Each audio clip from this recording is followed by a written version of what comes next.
അന്ധകാണ ന്യായം. അന്ധൻ എന്ന് പറഞ്ഞാൽ എല്ലാവർക്കും അറിയാവുന്നവരാണ്, കണ്ണില്ലാത്തവെന്നർത്ഥം. കാണൻ അഥവാ കാണൻ എന്ന് പറഞ്ഞാൽ ഒറ്റക്കണ്ണുള്ളത്. ഒറ്റക്കണ്ണൻ എന്ന് മലയാളത്തിൽ പറയാം. അപ്പൊ അന്ധനും ഒറ്റക്കണ്ണനെയും സംബന്ധിക്കുന്ന ന്യായം ഇത് മാത്രമേ ആ വാക്കിലുള്ളൂ.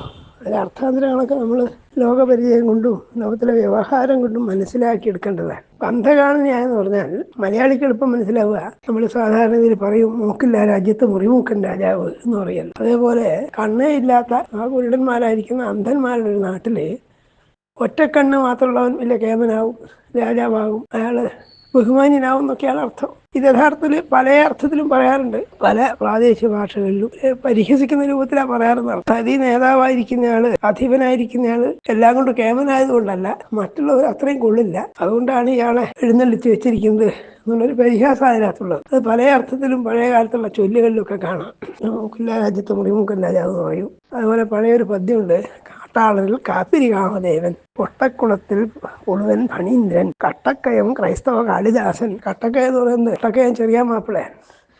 കട്ടക്കയം ചെറിയ മാപ്പിള ശ്രീയേശു വിജയൻ എന്ന് പറഞ്ഞ മഹാകവി എഴുതിയിട്ടുണ്ട്. അപ്പൊ അതിനെ അഭിനന്ദിക്കുന്ന ഒരാളൊന്ന് നിന്ദിക്കുകയോ പരിഹസിക്കുകയോ ചെയ്യുന്ന പോലെയാണ്.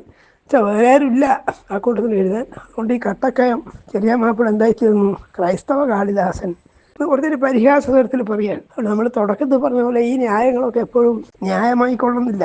അന്യായമാണ് ശരിക്കും പറഞ്ഞാൽ ഒരാളെ പരിഹസിക്കുക എന്ന് പറയുന്നത്. ഒരു കൂട്ടത്തെ അവർ ഏതെങ്കിലും തരത്തിൽ സമ്പത്ത് കൊണ്ടോ സൗന്ദര്യം കൊണ്ടോ ബുദ്ധിവിശേഷം കൊണ്ടോ ഒക്കെ സാമാന്യ ജനങ്ങളുടെ നിലവാരത്തിൽ എത്തിയില്ല എന്ന് പറഞ്ഞാൽ അവരെ പരിഹസിക്കുകയല്ല വേണ്ടത്, അവരോട് സഹതാപവും അവരെ ഉണർത്തിക്കൊണ്ടുവരികയാണ് ചെയ്യേണ്ടത്. പക്ഷെ എപ്പോഴും ഉയർന്നു നിൽക്കുന്ന ആൾക്ക് താഴെ ഇരിക്കുന്ന ആളെ പറ്റി, താഴെ സ്ഥിതിയിലുള്ളവരെ പറ്റി ഒരു പരിഹാസം ഉണ്ടാവും. ആ പരിഹാസമാണ് ഈ ന്യായത്തിലൊക്കെ മുന്തി നിൽക്കുന്നത്. ഒരു തരത്തിൽ ആലോചിച്ച് നോക്കിയാൽ ഈ മൂക്കില്ല രാജ്യത്ത് മുറിമൂക്കൻ രാജാവുന്നതിൽ വല്ല തെറ്റക്കാരുണ്ടോ? അങ്ങനെയല്ലേ വേണ്ടത് എന്നാണ് നമ്മൾ ചിന്തിക്കേണ്ടത്. കാരണം ഒരാളൊന്നിനും കൊള്ളില്ല എന്ന് പറയുമ്പോൾ അതിൽ എന്തെങ്കിലും ഗുണവിശേഷം അധികമായിട്ടുള്ള ആളെ നേതാവാക്കി വെക്കുന്നു, ആളെ പുകഴ്ത്തുന്നു. അത് ശരിയായ ഒരു കാര്യമല്ലേ വാസ്തവത്തിൽ? കണ്ണയില്ലാത്തൊരു നാട്ടിൽ ഒറ്റക്കണ്ണുള്ള യോഗ്യം തന്നെയാണ്. അതിനിപ്പോൾ പരിഹാസ്യമായിട്ടൊന്നുമില്ല. പക്ഷെ പലപ്പോഴും പ്രയോഗത്തിൽ അത് അങ്ങനെയുള്ള കൂട്ടരെ പരിഹസിക്കുന്ന രീതിയിലാണ് നമ്മൾ പറയാറുള്ളത്. ഇതാണ് അന്ധകാണ ന്യായം.